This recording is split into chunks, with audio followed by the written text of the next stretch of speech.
Hi knitters, welcome to the Knitty McPurly podcast. This is episode 138. If you are new, please subscribe, thumbs up. If you are returning, thank you for coming back. I am Devin Ventry. You can find me online at KnittyMcPurly.com. I am Devin at KnittyMcPurly.com if you want to email me, and I'm Knitty McPurly over on Instagram. And today I am drinking coffee out of my mug from South Dakota. Thanks so much, Anne. Hi, Anne. This is like my 10th cup of coffee today. I did not sleep well last night, so we'll see. We'll see where this goes. I'm like, it's all fine. So I don't watch a lot of YouTube except for knitting podcasts. And I was watching a video before and there were all these ads. Do you feel like everywhere you go, there are just ads everywhere? Does anyone see ads on my podcast? Because my YouTube channel is not monetized because I just don't want more ads. Like it's just too much. It's just too much. So tell me what you think about that. I'd love to hear your opinion. I guess I just feel like it's ground I don't want to cede. I just don't want to cede any of your peaceful knitting time to the ads. Anyway, it is the thick of summer. It's like 100 degrees here today. I'm filming this on Saturday. I don't know if I'll be able to upload it today or tomorrow. I'll probably just knock it out and do it today. But it's like 100 degrees here in Virginia and it's so humid. Tomorrow is supposed to be nicer, so we'll see. So in the thick of summer, as we are rounding third base on July and it is almost over, almost August, it's super, super hot. Where are you in your knitting? Are you team tank top, t-shirt, or have you fully invested yourself into the pre-season of knitting all the sweaters and the cowls and the shawls and the socks? Where are you with that? I think I'm kind of both. Although I've been doing a lot more summer knitting lately because of the Diggory tea and whatnot. But anyway, it's nice to do those summer knits, but it's also nice to have pre-season time too, because then when it gets cold, you're like, I'm ready. Okay, progress and shop news. There's a lot going on in the background right now at Knitty McPurly HQ. It's been a lot of stuff. So it's a lot of stuff I'm not ready to talk about yet because people get really, can you tell I've had a lot of coffee? I'm like, if I get up and just start running in circles, that's why. I think I'm gonna just back away from the coffee. I couldn't sleep last night. I got up at like 3 in the morning because I couldn't sleep. And yeah, anyway, it's been a busy morning.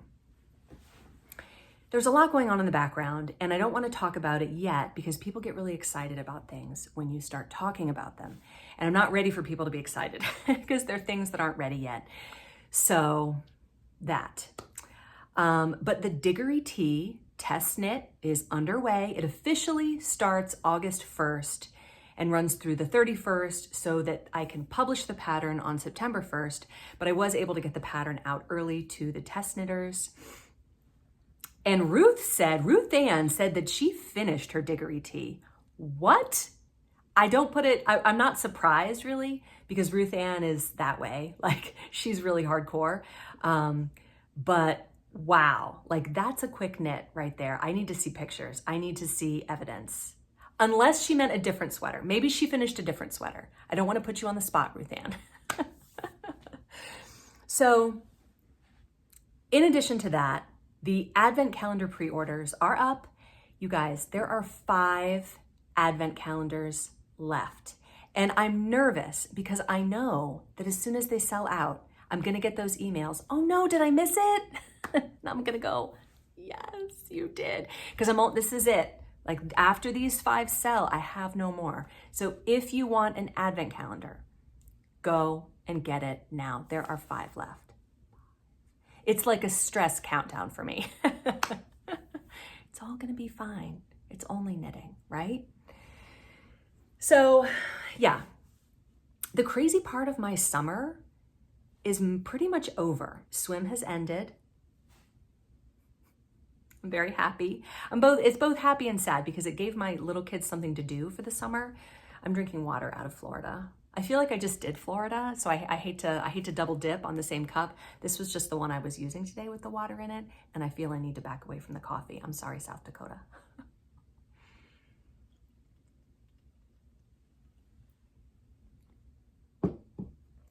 So, yeah, I have like 2 weeks of peace, and then we're going out of town. So, I don't know. It's crazy. Like, I'm almost like this open, expansive time kind of freaks me out. Because as soon as that ends, it's going to be school, which is like regimented. Every minute is accounted for. This is a lot of words about my own life. One more thing about my own life. This is crazy.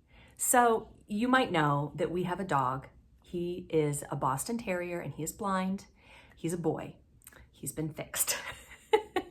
I need to preface the story with he's been fixed.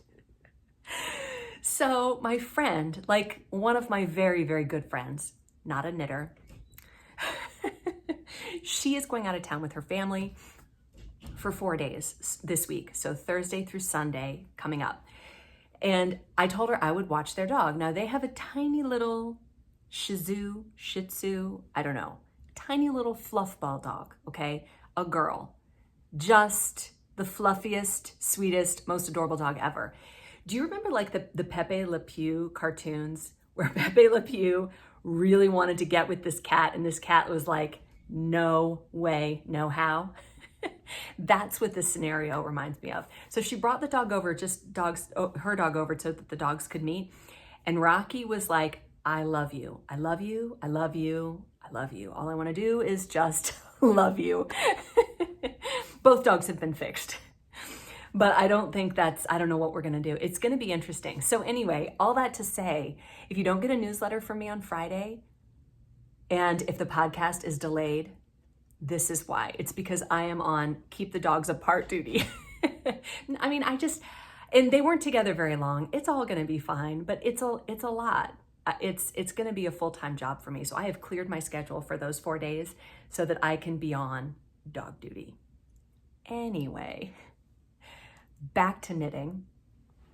So I got some design fatigue where, I don't know, I've had design fatigue before for different reasons, but this time it was just my business grew so much so fast that I was doing so much more than just designing knitting patterns, that used to be all I did was design knitting patterns, but now there's so much more to the business and that part is doing so well, thank you so much, that I just was like, I can't design 12 sweaters a year anymore. Like I just can't, it's too much. I don't think I ever did 12. I did 8 maybe.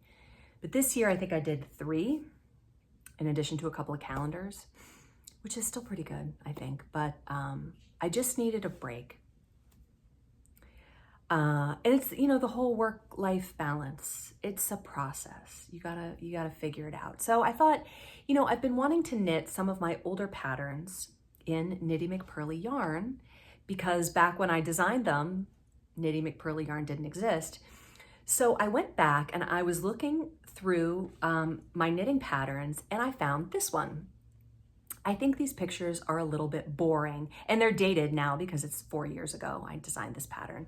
But I don't think the pattern is dated. I just think the styling is dated. So this is the Molly sweater. And I originally designed it in a very pale pink. And that's why I called it Molly, because it made me think of Molly Ringwald in Pretty in Pink.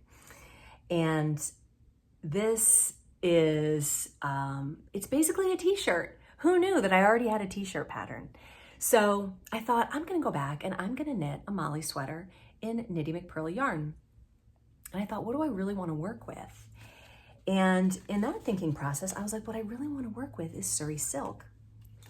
But Surrey silk is a fingering weight, a lace weight yarn, but it's fluffy.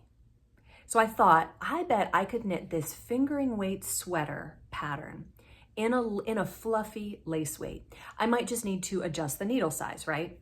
So I decided to go with the frost. It's hard, it's kind of blowing out a little bit, but maybe if I turn this off. That's a little better. In the frost color, no, still. Which is like a really pale minty blue. green. And I thought I'm gonna go up. The pattern calls for a size 3 needle, and I feel like I'm knitting someone else's pattern when I work this because I wrote it so long ago. Pattern calls for a size 3 needle, so I thought I'm just gonna do a swatch on a size 4, and it was, my gauge was off. So I thought I need to go down a needle size to the size 3. So I tried the Surrey Silk on the US 3, which is what the pattern called for, and I got the exact gauge. Isn't that funny? It must be the fluff. Like, it is awfully fluffy. And all that fluff really does make it more than just a lace weight yarn. So I cast it on, and this pattern is so much fun. So this was during my top down or die period where I just really, really, really wanted things to be top down. So here is how you work this pattern. And gosh, I just did it and I've already forgotten what order it is.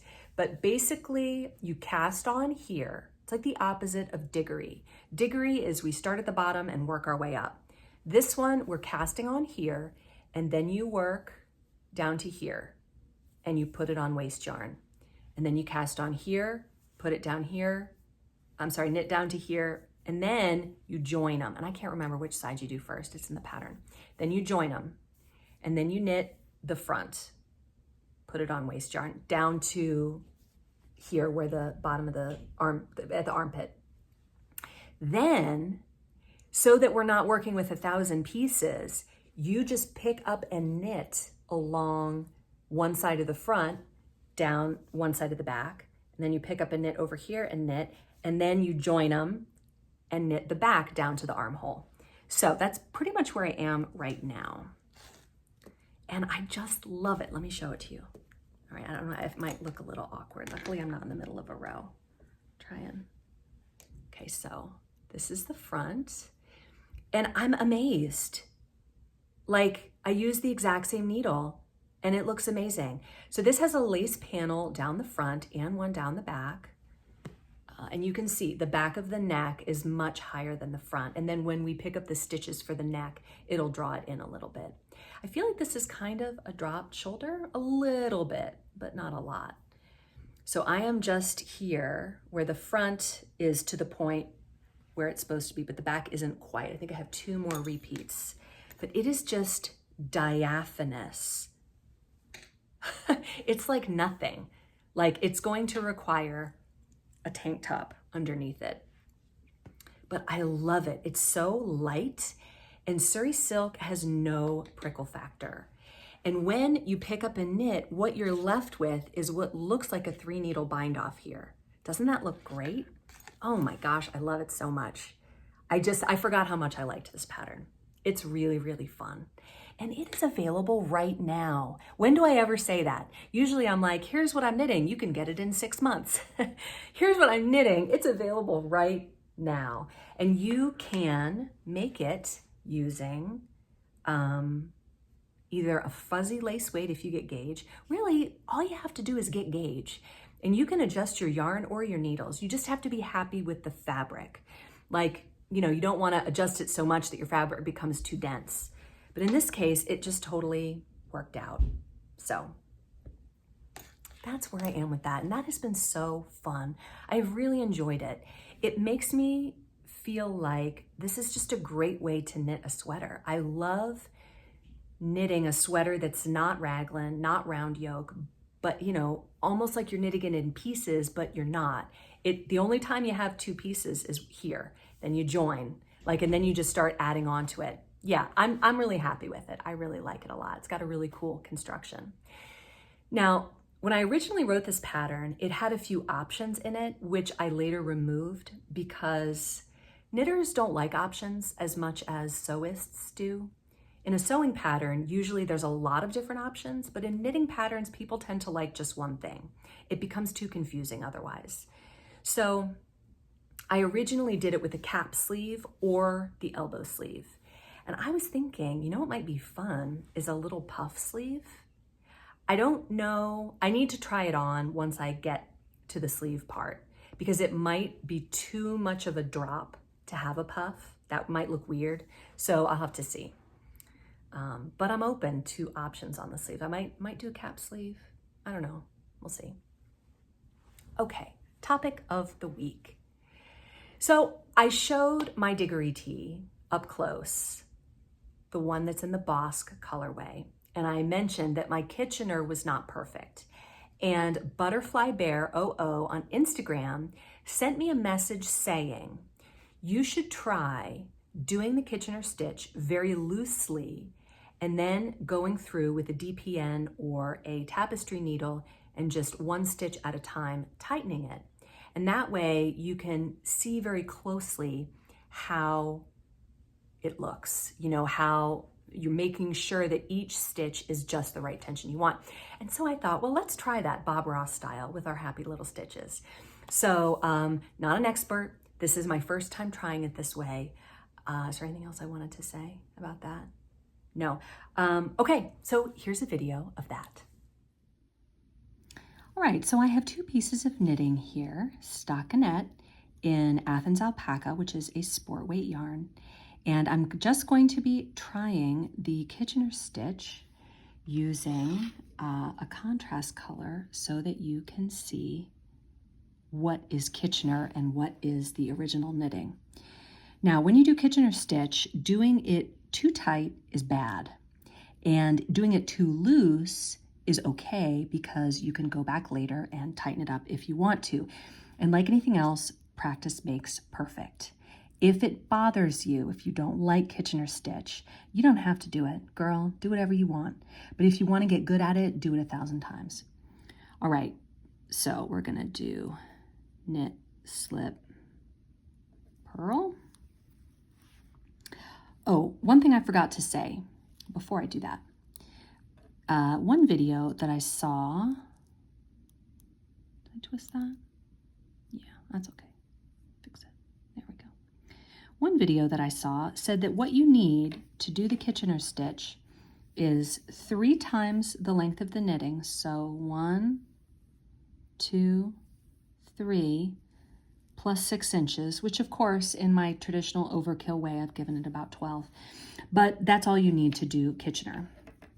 So it helps if your piece isn't too long, but you also don't want it to be too short because that is worse. So, did I twist it wrong? I don't know. Knit, slip, purl. I am skipping the setup just because I feel like it.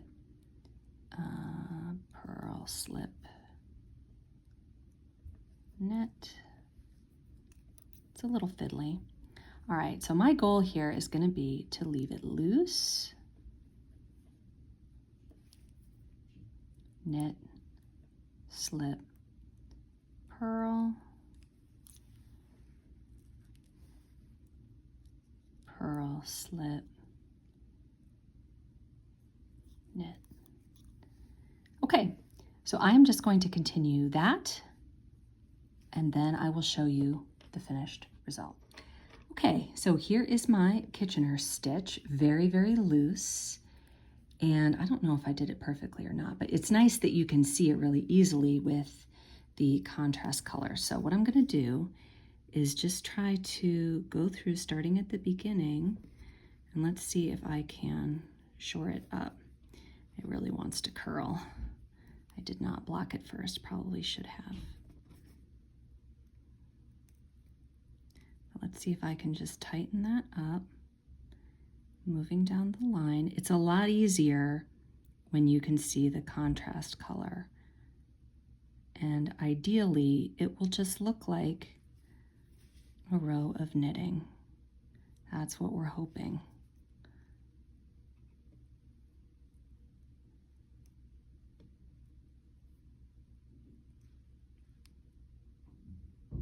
Do-do-do. So I thought that I had gotten way too much of a tail, but actually it worked out perfectly because I did it extra loose, so I really needed that space. Let's see.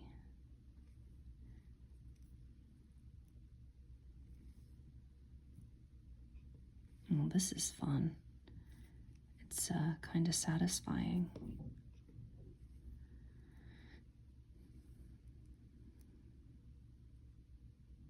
Just pull those stitches one at a time, and look at that. So I wanted to try this on a thinner yarn because I feel like a lot of videos show it on a thicker yarn. Oh, we're not there yet. What's going on here? Oh, there it is. And because it is shown on a thicker yarn, like it's just easier. And I felt like it would be more honest if we could take a look at it on a thinner yarn. See, that could even be shored up a little bit more. I could even tighten that up a little more. But I like that idea. I like the idea of going through and doing that kind of after the fact, because if I really wanted it to be perfect, I could go through and tighten it up one more time. But I like that because you get something that's really, really even as opposed to what I got on my Dickory tee. All right. So you might remember we talked about the origin of the Kitchener stitch and why it was called that in a past episode. I'm not exactly sure when it was. It was a while ago, like maybe a year. And we learned that Field Marshal Horatio Herbert Kitchener, the first Earl of Kitchener, was a high-ranking official in the British Army. He was in a bunch of wars, including the First World War, where he died. Where do I have that? I thought I had that here. He died. His boat was bombed by a German submarine, I think in 1918. But at the time of World War I, they needed people to knit for the war effort. The soldiers needed socks. So his picture was on the poster that says, "Your country needs you. Come and knit socks."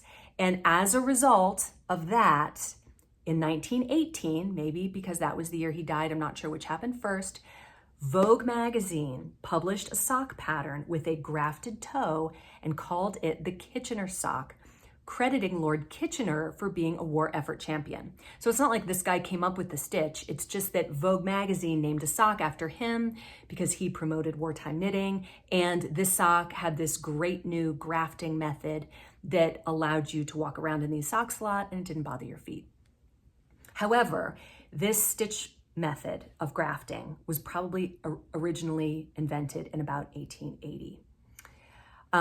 Now, the dark side of this story is that Lord Kitchener was involved in the Boer War. I don't know anything about it, but one of his methods for winning that war was basically by creating internment kind of concentration camps that were looked at by Adolf Hitler in World War II, and the Nazi concentration camps were modeled on Kitchener's concentration camps. So he was kind of a dirtbag in the end. The knitting community has yet to cancel him. Maybe they don't know. I wonder if they'll find out. But history is that way. History is made up of human beings who may have done good things and may have done bad things, and sometimes the bad things outweighed the good things. That's just what it is. Welcome to humanity. Okay, moving right along to your comments. Last week, we talked a lot about Lifelines, and I got a bunch of questions.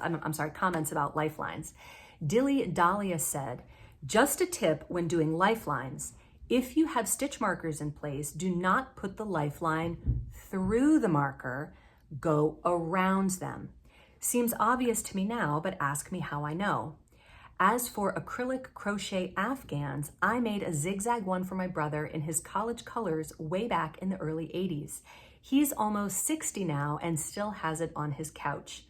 I was relieved that I couldn't even find any ends popping out after all these years." Now, first of all, I'll take her second point first. Yes, I think an acrylic blanket is a great thing. In fact, Gigi is about to start a blanket and I was like, we're gonna go to Hobby Lobby and get some acrylic yarn because this blanket will last forever and ever. And like Dilly Dahlia said, the ends stay woven in really nicely. Unlike the chenille that Gigi was using on her mallards, though it's really hard to keep those ends tucked in. Okay, first point is about going around the stitch markers. Now Dilly Dahlia later went in and said, edit. I realize you do still need the markers in case you do have to rip it out and pick up again. Put in some removable markers where needed. So she was saying, if you put your lifeline through the markers are gonna be there with the lifeline. So pull the lifeline out, the markers will come out, but there are your markers. So but you want the markers there because if you do have to rip back, you want to know where those repeats were. So I don't know. She says use removable markers. That sounds good because they're not in the knitting, right? Are they in the knitting? I feel like they would just be in the Lifeline, right? I don't know. Maybe she can clarify that for us. I've never actually tried it, but removable markers sound like a good idea when there's a Lifeline involved. Okay, the Knitty Cats, Julie says, okay, Devin, just when I thought I would not do another bottom up top, I love this so much. She's talking about the Diggory tee. Please hurry and get it out. Do you see what I mean? You show people something and they're like, give it to me right now. You guys, the Molly sweater, available right now. She says, I want to make it exactly like you did. Elegant, sporty, classy, just love, love, love. Julie writes just like she talks. I love it. Hi, Julie. Yes, the Diggory tee will be out on September 1st, so go and get it then. Professor Pearl said, Gigi's sincere enthusiasm for crochet mallards is just simply too cute. She did end up making King Jerry, King of Ruler of all mallards, whatever his title was, she did end up making him, and she gifted him to her sister because her sister really wanted it. A Sparkle says, I agree that Julie of Knitty Cats has a really fun podcast. Oh, yeah. She says, I was captivated by her Attic 24 Afghans and plan to order a kit too. I know it's acrylic, but I still have no idea how they sell those kits at such a low price. I know, I agree. I've had a great experience ordering from Wool Warehouse in the past. Mine usually arrives via DHL and they put it in my garage. Awesome. I'm very excited for the Diggory tee. I have plans for 2 already. Love the mallards. Gigi is a hoot. Awesome. Hallowed Angel said, I would hesitate to use fishing line for a Lifeline because it can cut your yarn. I got lots of comments about fishing line. Some people said it's great, do it. Other people said don't do it for different reasons. But this comment about cutting your yarn, we definitely don't want that. So she suggested dental floss.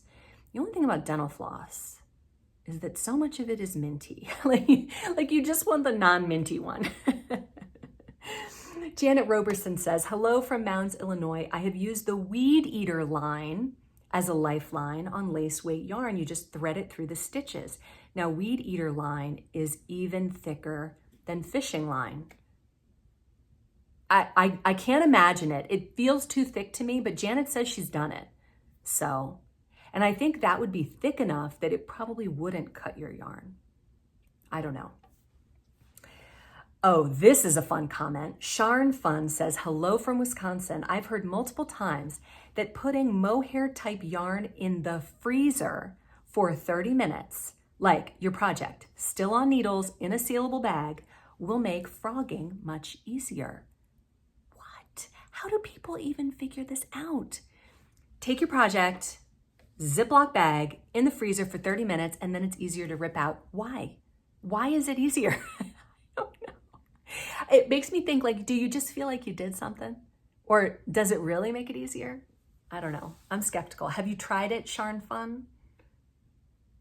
She says, I've heard multiple times. So that means more than one person has done it.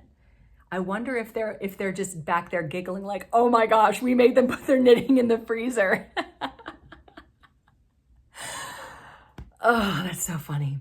Cassandra Casto 1536 says, hi, I recently used a Lifeline and how to do it on YouTube. You need those sets of knitting needles that have the holes. She says, I hate Kitchener stitch so much. And there are many other things you can do. You don't need to do that horrible stitch. I tried 3 needle bind off and I love it so much for shoulder seams. I do too. 3 needle bind off is great. In fact, my striped one that I had on last week, I did 3 needle bind off on that and I love it. It looks just like this picked up one right here. It's like an exposed seam. She says you can do it on either side and it looks completely wonderful. And it's really easy. You should do that. She has strong, I think her feelings about Kitchener stitch, maybe she heard about the concentration camp thing and she was like, just no. But you know, like anything else, if you do it 30 times, you will get it right. And but you have to decide, like, this is knitting. This is the thing that makes me happy. Do I want to do it 30 times? I don't know. Our last comment comes from Julie Hurdle 21. She says, for Lifelines, I use pearl cotton. DMC makes 3 different thicknesses so you can pick, and it's very smooth so it won't snag or catch on yarn. Best of all, it is very flexible so it doesn't fight me or change the feel of my knitting. I don't find dental floss has enough substance for me, and fishing line has its own memory, so it fights me too much. I feel like the Weed Eater line would also kind of fight you, like she says. But I wonder if the pearl cotton is too thick. You would have to do the method where you put it on a tapestry needle and just pick them off one at a time. It wouldn't thread through the holes. This is an interchangeable, so it has that hole. I was really surprised at how tiny that hole is. I could get 1 ply of embroidery floss through it, but I couldn't get the whole embroidery. I just couldn't get it in there because it was, even though I tried to smooth it, it still would, come apart and it wouldn't go in there. Sounds like, if I had to guess, probably any of these things would work. Use what you have available to you and see how it goes. But I think if you're doing a project that freaks you out, you should put in a lifeline. This is a project, and it's funny that I breathed into a paper bag at the thought of lace weight on lace weight yarn, but this is not that at all. This is such an easy lace pattern. It is a 6-row repeat, and there's only like yarn overs and increases and decreases on 2 of those 6. That's it. It's just such an easy lace. If this came out, I feel like I could fix it very easily. And it's fuzzy enough that if I made a mistake, you wouldn't notice. Okay, knitting fantasies. This week's knitting fantasies come from All About Amy or All About Ami, I'm not sure which. The designer behind All About Amy or Ami is Stephanie Lau. Her name's not Amy. That's why I think it might be Ami. I don't know. Anyway, I was looking on Etsy and I found a knitted sweater by her called the Midtown Cardigan. And I think it caught my eye because it was yellow, and I love the way it hangs, and I love the pockets. And this is a garter stitch drop shoulder cardigan. Looks to me like it is entirely knit flat. The sleeves, I see a little seaming in there. Looks like the sleeves are knit flat. It comes in 4 sizes and is in DK weight yarn. So when I came across this, I realized I bought a pattern from Stephanie yesterday, this one. Gigi found this pattern called the Cozy Days Daisy Blanket. She found it, I think, on Pinterest, and she was like, I have to make this. So later today, we are gonna go over to Hobby Lobby and get some yarn. I'm gonna take the lid off this because I just need the water to go in faster. So I bought this pattern yesterday for Gigi. So I've been able to see all of the details. Here are a couple things that I love about this pattern.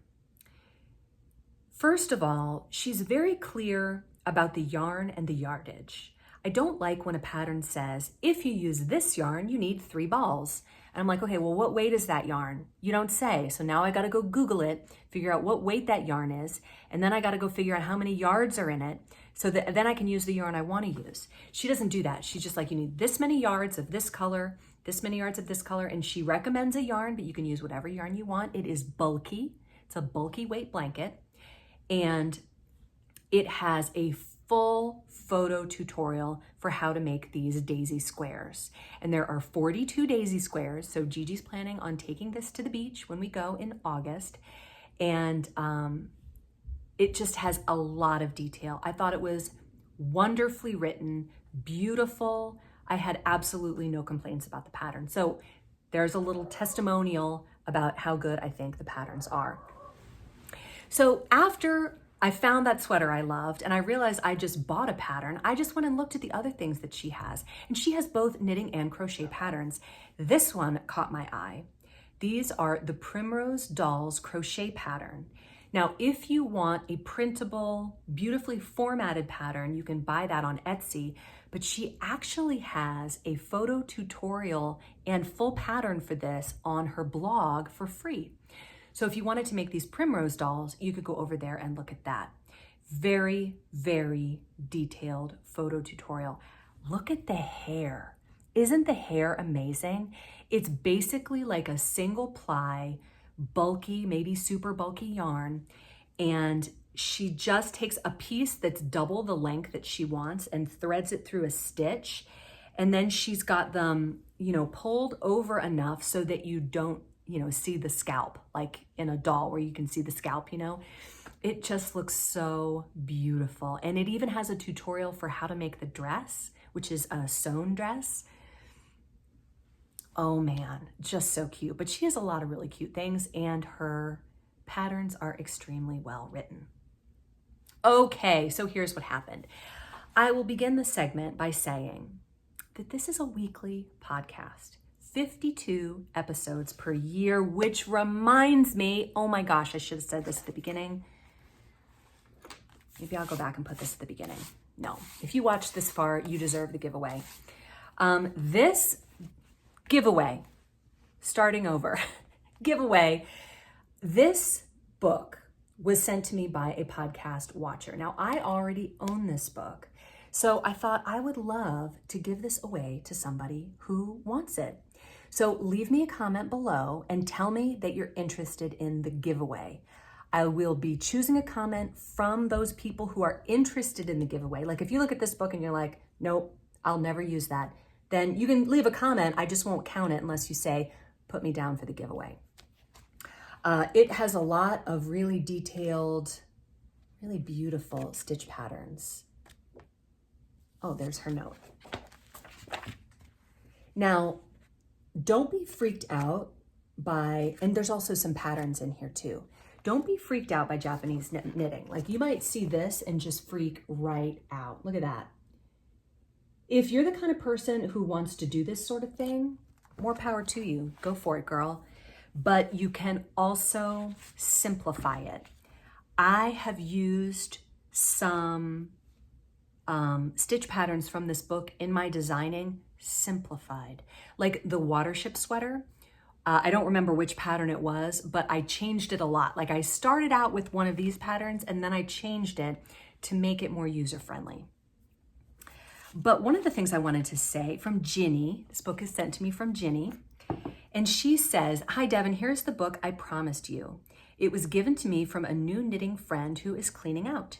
She thinks I can do these stitches, and I do too, but I just don't have the desire anymore. I want to thank you for your podcast and being so consistent. I learned about you through the Naughty Knitwits. Hi ladies, Michelle and Leslie, who have been sporadic the last 2 years. I know life happens, but I love how you are always here on Sundays. So that really meant a lot to me because it's not always easy to get the podcast in. Like this weekend, my Sunday is totally booked with fun. It's all fun stuff, but I won't have time, so I'm doing it today. But it motivates me to know that it matters to some of you, that it's important to you, and that it helps you through your week. So thank you for that. But this podcast is 52 weeks a year. That is 52 knitting stories per year. I know it's asking a lot, but if you have a knitting story, please send it to me. Devin, D-E-V-I-N, at KnittyMcPurly.com, and I would love to feature it on the podcast. I don't have one for today, but I'm not going to cop out. I thought I would talk a little bit about grading. I have a podcast watcher named Mona. Hi, Mona, or Mana, I don't know how you say it. But she sent me a message saying, would you please teach about how to grade sweater patterns on your podcast? For those of you who don't know, grading means making it into different sizes. Like how do you take a sweater pattern and make it work for 8 sizes? And I thought about that. And you have to understand that I have the artist's brain. I don't have the engineer's brain. And so, like when I hang a picture, I measure, and then I say, oh, but it looks better like this. And I put it up and it's perfect. Whenever I do that, it drives my husband insane because he's like, you measured. but then you changed it. So why did you measure? I'm like, I don't know. That's how it works. So I guess what I'm saying is I don't think I could adequately explain how I do the grading, because after a while, it's just the feel. It has to work. And the test knit really gives you a lot of information. But if you are interested in grading, one fabulous resource is on Craftsy. Does Craftsy have a new name? Is Craftsy the new name? I can't remember. I feel like they've changed a couple times and I can't keep up. I'll link it below, but it's a class by Faina Goberstein. And she explains grading using an Excel spreadsheet in a way that's very easy to understand, very user-friendly. So if you're interested in that, I recommend taking that Craftsy class. And it made me think about my first tech editor who told me about how a designer's knits are like their brand. Like, you know how there are different stores out there where some stores you go in and you like the way everything fits, and other stores like nothing fits right? It's because their brand has a certain fit. Like if you go into Ann Taylor, their brand has a certain fit, or you go to the Limited, their brand has a certain fit, or the Gap, or wherever you shop. And it's just the same with knitwear designers. And so my knits tend to fit a certain way because I always kind of use the same template. My sizing has always been inclusive. And ironically, that particular tech editor was one who never designed for anyone bigger than like a 44-inch bust. And when I first started designing, size inclusivity became a big thing. And I just thought, I don't ever want anybody to be able to knit my pattern. Like, I don't want them to go, oh, my size isn't there. And so I thought, it's not that much harder just to do a couple more. So that's how I've always done it. So in 2017, when I started designing, that was a new idea. Oh, maybe we should design sweaters that can fit everyone. Wouldn't that be great? So anyway, send me a knitting story. That wasn't a very good story. Thank you so much for watching this far. I hope you have a wonderful weekend, and I will see you next week. Maybe, I hope, if the dog situation is such that I can leave it long enough to come up here and film a podcast, then I'll see you next week. Bye, knitters.